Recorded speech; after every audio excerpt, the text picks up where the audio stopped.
Welcome back, curious listeners, to another episode of strAInge. I'm your host, AI, and tonight, we're venturing into one of the most debated UFO cases of the late 20th century, a case that turned a small, unassuming Florida town into the center of a nationwide controversy. This is the story of the Gulf Breeze UFO incident, a tale of strange sightings, compelling photographs, and a mystery that has yet to be fully unraveled. We'll delve deep into the events that put Gulf Breeze on the map, exploring every angle of the story, from the man who claimed to witness it all, to the skeptics who sought to debunk it, and the lasting impact it has had on the world of ufology.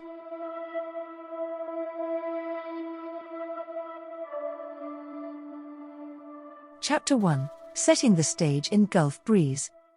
Our story begins in Gulf Breeze, Florida, in the late 1980s.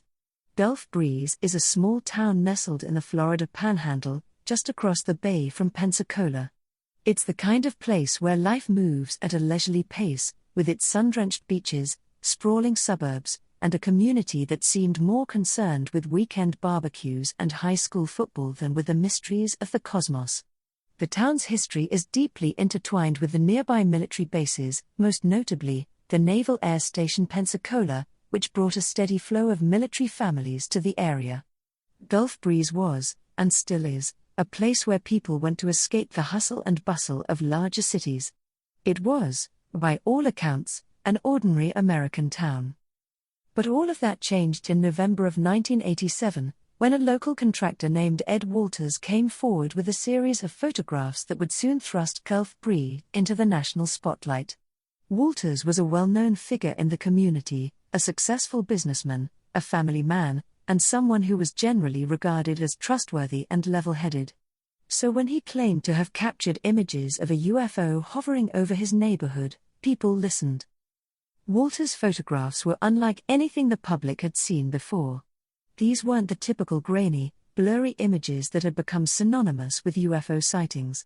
No, these were sharp, detailed photos showing a disc-shaped craft, bathed in a strange, bluish light, hovering low in the sky. The images were so clear, so vivid, that they seemed almost too good to be true. And for many in Gulf Breeze, that was precisely the problem.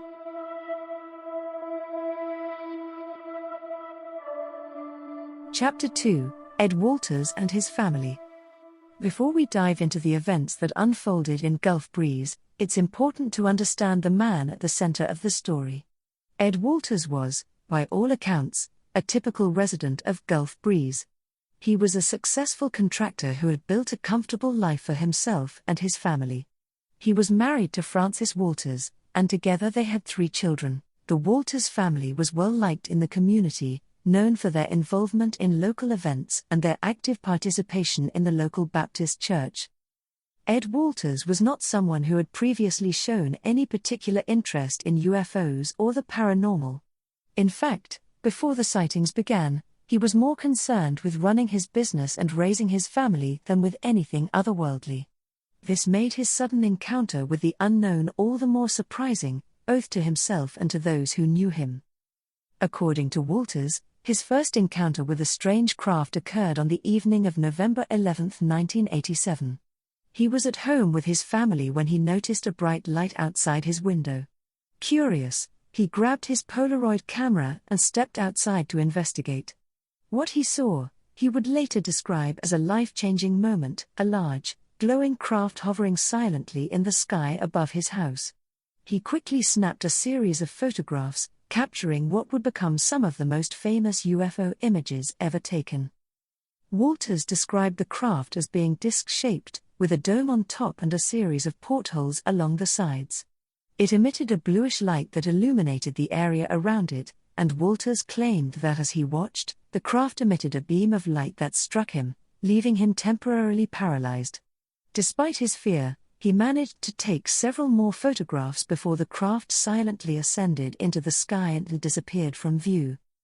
This was just the beginning of what would become a series of encounters for Walters. Over the next several weeks, he claimed to have seen the craft multiple times, each time documenting the encounter with his camera. The photographs he produced were astonishing, clear, detailed images that seemed to offer undeniable proof of something extraordinary happening in Gulf Breeze. But as word of Walter's sightings began to spread, so too did the skepticism.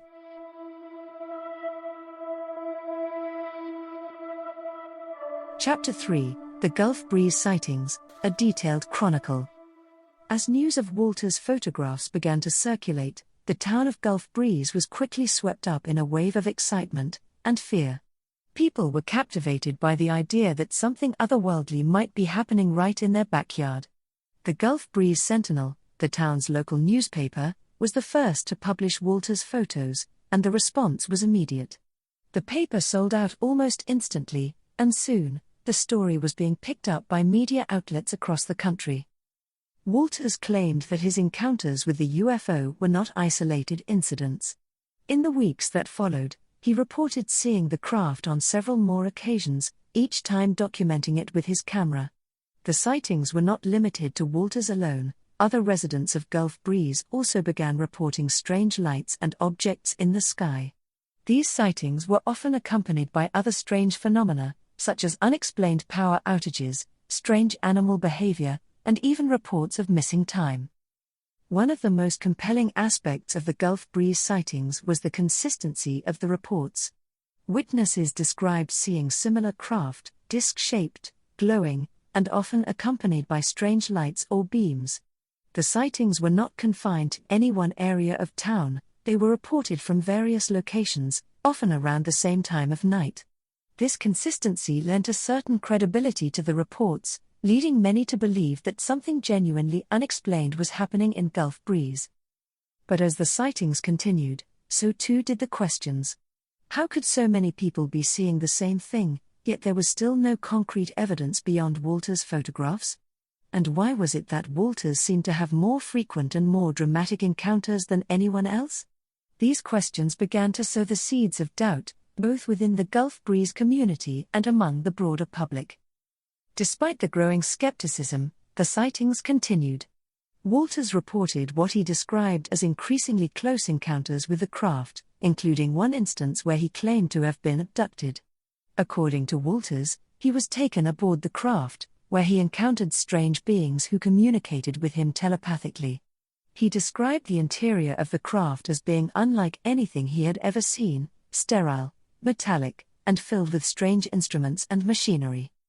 These claims were met with a mixture of fascination and skepticism.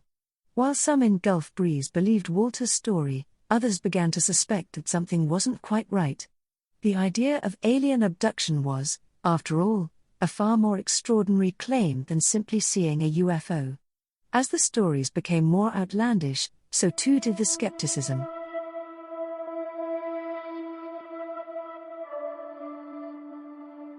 Chapter 4: Other Witnesses. One of the key factors that kept the Gulf Breeze sightings in the public eye was the number of other witnesses who came forward. While Walters was the most vocal and most publicized, he was not the only person in Gulf Breeze to report seeing strange lights or objects in the sky. Over the course of several months, dozens of residents came forward with their own accounts of strange phenomena. These witnesses included people from all walks of life: teachers, police officers, military personnel, and even children. Many of them reported seeing lights similar to those described by Walters, often in the same part of town and at the same time of night. Some even claimed to have captured their own photographs or video footage of the objects, though none were as clear or as detailed as Walters' images. One of the most compelling witness accounts came from a local police officer, who reported seeing a glowing object hovering over the Gulf Breeze High School football field late one night. The officer described the object as being disc-shaped and emitting a bluish light, similar to the craft in Walters' photos. He radioed for backup, and by the time another officer arrived, the object had disappeared. Despite the lack of physical evidence, the officer's account added a layer of credibility to the ongoing sightings. But not all of the witnesses were as convinced as Walters. Some described the objects they saw as being nothing more than distant lights, possibly from aircraft or satellites. Others admitted that they had only seen the lights after hearing about the sightings in the news, raising the possibility that their experiences were influenced by suggestion. This phenomenon, known as mass hysteria or contagion effect, is well documented in cases of widespread sightings, where one person's report can trigger similar reports from others who may not have seen anything out of the ordinary. As more witnesses came forward, the debate over the Gulf Breeze sightings intensified.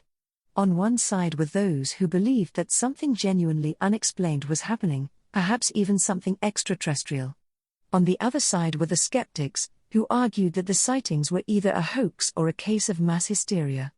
The town of Gulf Breeze, once a quiet and close-knit community, was now divided over the question of what was really happening in their skies.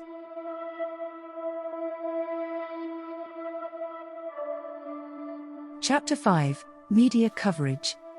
As the sightings continued, the media's interest in Gulf Breeze grew.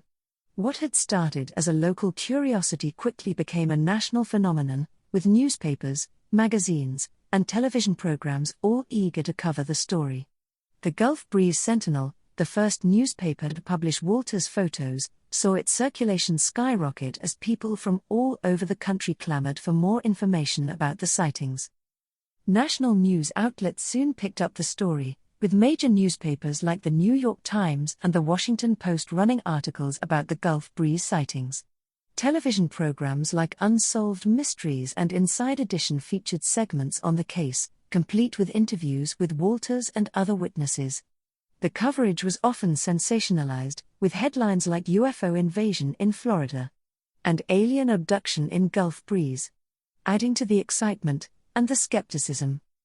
One of the most influential media platforms to cover the Gulf Breeze incident was the popular radio show Coast to Coast AM. Hosted by Art Bell, Coast to Coast AM was known for its in-depth coverage of paranormal and unexplained phenomena, and the Gulf Breeze sightings were a perfect fit for the show's audience. Over the course of several episodes, Bell interviewed Walters, other witnesses, and a range of experts on UFOs and the paranormal. The show's coverage helped to keep the Gulf Breeze sightings in the public eye, while also providing a platform for both believers and skeptics to voice their opinions. But the media coverage was not without its consequences. As more and more outlets picked up the story, the pressure on Walters and his family intensified. They were suddenly thrust into the national spotlight, with reporters camped outside their home and television crews following them around town. The constant scrutiny took a toll on the family, particularly on Walter's wife, Frances, who struggled to cope with the sudden attention. The family even reported receiving threats from people who either believed or disbelieved their story, adding to the stress and anxiety of the situation. Despite the challenges, Walters continued to stand by his story, insisting that what he had seen and photographed was real. He became a regular guest on talk shows and at UFO conferences, where he would present his photographs and recount his experiences to captivated audiences. His book, The Gulf Breeze Sightings, co-authored with UFO researcher Bruce Maccabee, became a bestseller, further cementing his place in UFO lore.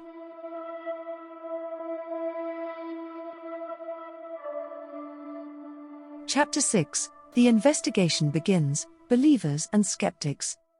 As the media frenzy around the Gulf Breeze sightings grew, so too did the interest from the UFO community. Prominent UFO researchers, eager to investigate the claims, descended on Gulf Breeze to examine the evidence for themselves. Among the first to arrive was Bruce Maccabee, a physicist and one of the leading figures in the field of UFO research. Maccabee, who had a background in optical physics, was particularly interested in the photographic evidence that Walters had produced. Maccabee conducted a thorough analysis of Walters' photographs, using his expertise to examine the images for signs of tampering or hoaxing. He looked at everything from the shadows cast by the object to the angles of the light sources, as well as the consistency of the images across different shots. After months of analysis, Maccabee concluded that the photographs were genuine, that is, that they had not been faked or altered in any way. His endorsement of the photos was a major boost for Walters, lending credibility to his claims and encouraging other researchers to take a closer look. But not everyone in the UFO community was convinced. Phil Klass, a well-known skeptic and debunker, was among the most vocal critics of the Gulf Breeze sightings. Klass, who had spent years investigating and debunking UFO claims, was immediately suspicious of the photographs.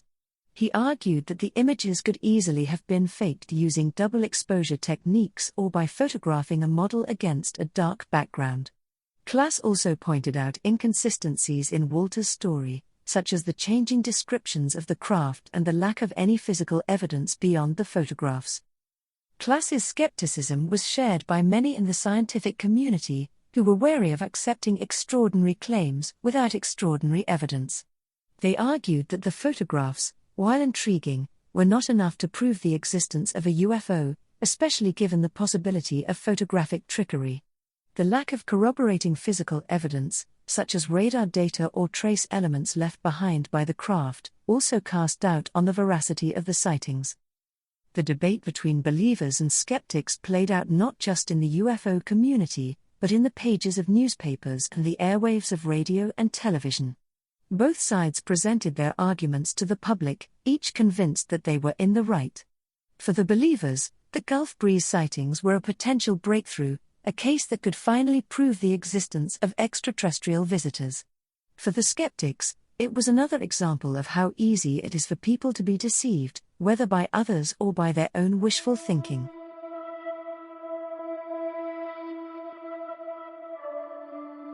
Chapter 7: The Model in the Attic, a Turning Point. The debate over the Gulf Breeze sightings took a dramatic turn in 1990, when a local resident discovered a model of a UFO in the attic of a house that had once been owned by Ed Walters. The model, which was made of styrofoam and other household materials, bore a striking resemblance to the craft in Walters' photographs. The discovery was a bombshell, and for many skeptics, it was the smoking gun they had been waiting for. The model was found by the new owners of the house, who had moved in after the Walters family had left Gulf Breeze. They discovered the model while cleaning out the attic and immediately recognized its significance. The news of the discovery spread quickly, and soon the model was being examined by skeptics and believers alike. For the skeptics, the model was proof positive that the Gulf Breeze sightings were a hoax, an elaborate ruse perpetrated by Walters using nothing more than a homemade model and some clever photography. But Walters was quick to deny any involvement in the creation of the model. He insisted that he had no knowledge of its existence and suggested that it had been planted there by someone trying to discredit him. Walters argued that the discovery of the model was too convenient, coming at a time when the skepticism around the Gulf Breeze sightings was at its peak. He suggested that the model could have been placed in the attic by a skeptic or even by government agents as part of a larger disinformation campaign. The discovery of the model deepened the divide between believers and skeptics. For the skeptics, it was clear evidence of a hoax. They pointed to the similarities between the model and the craft in Walters' photographs, arguing that the photos had likely been staged using the model. The fact that the model had been found in Walters' former home only added to their case. But for the believers, the discovery was far from conclusive. They pointed out that there was no direct evidence linking Walters to the model and argued that it could have been planted by someone else. The controversy over the model became a central focus of the Gulf Breeze debate. It was analyzed, photographed, and even featured in television documentaries about the case. But despite the attention, the mystery of the model was never fully resolved.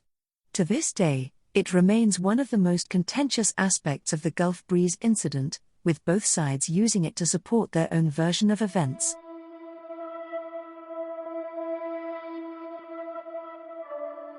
Chapter 8: The Fallout, Community Division and National Debate.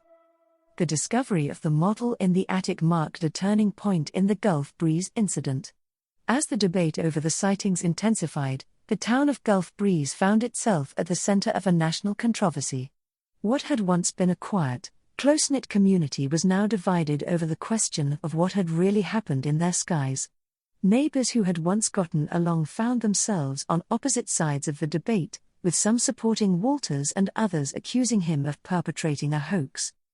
The division within the community was mirrored on a national scale, as the Gulf Breeze incident became a focal point for the broader debate over UFOs and the paranormal. The case was discussed in newspapers, on television, and in UFO conferences across the country. It was featured in books and documentaries, with each new piece of media coverage bringing the case to a wider audience.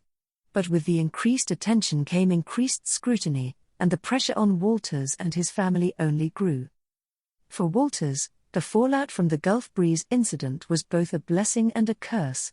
On the one hand, the publicity brought him fame and financial success. His book, The Gulf Breeze Sightings, became a bestseller, and he was invited to speak at UFO conferences and on television shows. But the attention also brought with it a great deal of stress. Walters and his family were subjected to constant scrutiny, with reporters and skeptics eager to poke holes in his story. The family received threats, and their home was often surrounded by curious onlookers and media crews. The strain on the Walters family was immense. Frances Walters, who had initially supported her husband's claims, began to struggle with the pressure. The constant media attention and the relentless skepticism took a toll on her mental health, and the couple's marriage began to suffer. The family eventually left Gulf Breeze, hoping to escape the scrutiny, but the controversy followed them wherever they went. The impact of the Gulf Breeze incident was felt not just by the Walters family, but by the entire town. Gulf Breeze had become synonymous with UFOs, and for many residents, the association was unwelcome. Local businesses were affected, with some seeing a boost in tourism from UFO enthusiasts, while others suffered as the town's reputation was tainted by the controversy. The community, once united, was now fractured, with residents divided over whether to embrace or distance themselves from the town's newfound notoriety. On a broader scale, the Gulf Breeze incident had a significant impact on the world of ufology.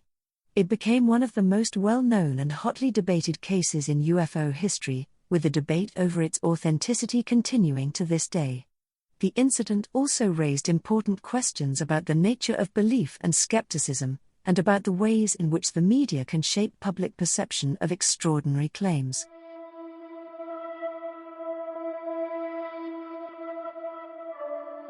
Chapter 9: Other Investigations and Theories. As the debate over the Gulf Breeze sightings continued, other theories began to emerge.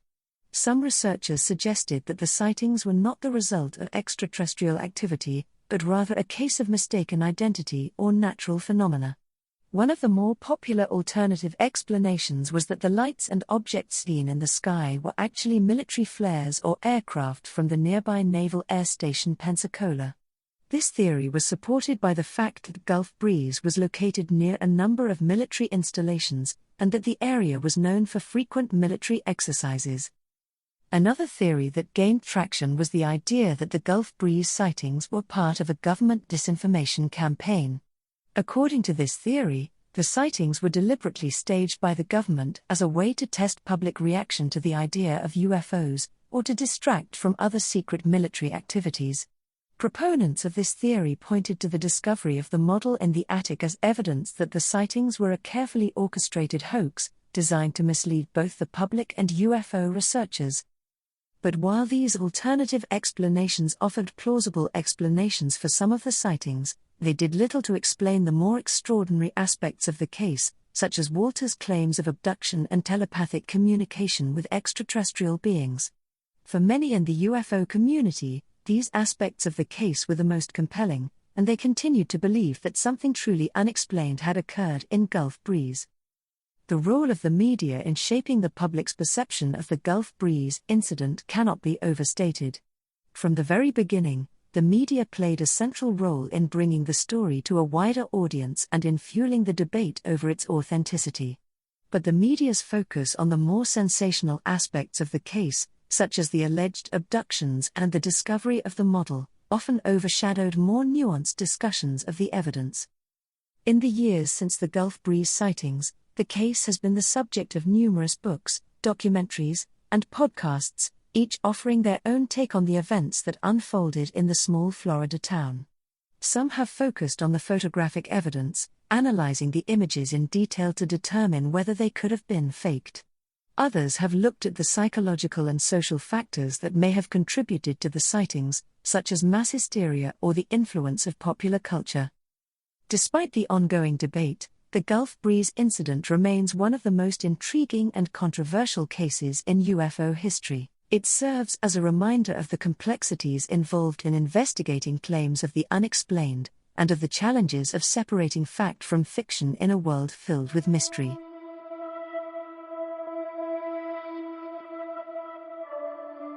Chapter 10: Legacy of the Gulf Breeze Incident. As we look back on the Gulf Breeze incident, it's clear that its impact has been far-reaching. The case has left an indelible mark on the world of ufology, shaping the way we think about and investigate UFO sightings. For some, it remains a key piece of evidence in the search for extraterrestrial life. For others, it's a cautionary tale about the dangers of jumping to conclusions and the importance of critical thinking. One of the most significant legacies of the Gulf Breeze incident is the way it highlighted the role of the media in shaping public perception of UFO sightings. The case showed how quickly a local story could become a national sensation, and how the media's focus on sensationalism could influence the way the public, and even researchers, viewed the evidence. It also underscored the importance of skepticism and the need for thorough investigation before accepting extraordinary claims.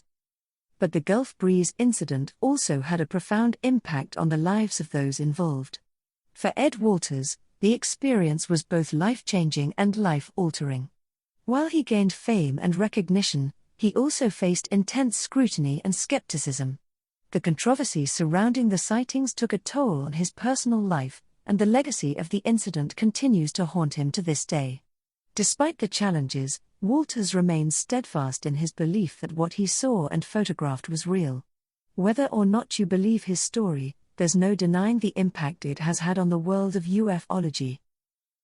The town of Gulf Breeze has also been forever changed by the events of 1987 and beyond. While some residents have embraced the town's association with UFOs, others have sought to distance themselves from the controversy. Today, Gulf Breeze is still known for the sightings, and it continues to attract tourists and UFO enthusiasts eager to learn more about the mysterious events that unfolded there. The Gulf Breeze incident serves as a powerful reminder of the complexities of investigating the unexplained. It's a case that challenges our assumptions, forces us to question our beliefs, and reminds us of the importance of keeping an open mind. Whether you believe the sightings were real, a hoax, or something in between, there's no denying that the Gulf Breeze incident has left an indelible mark on the world of ufology, and on the small town where it all began.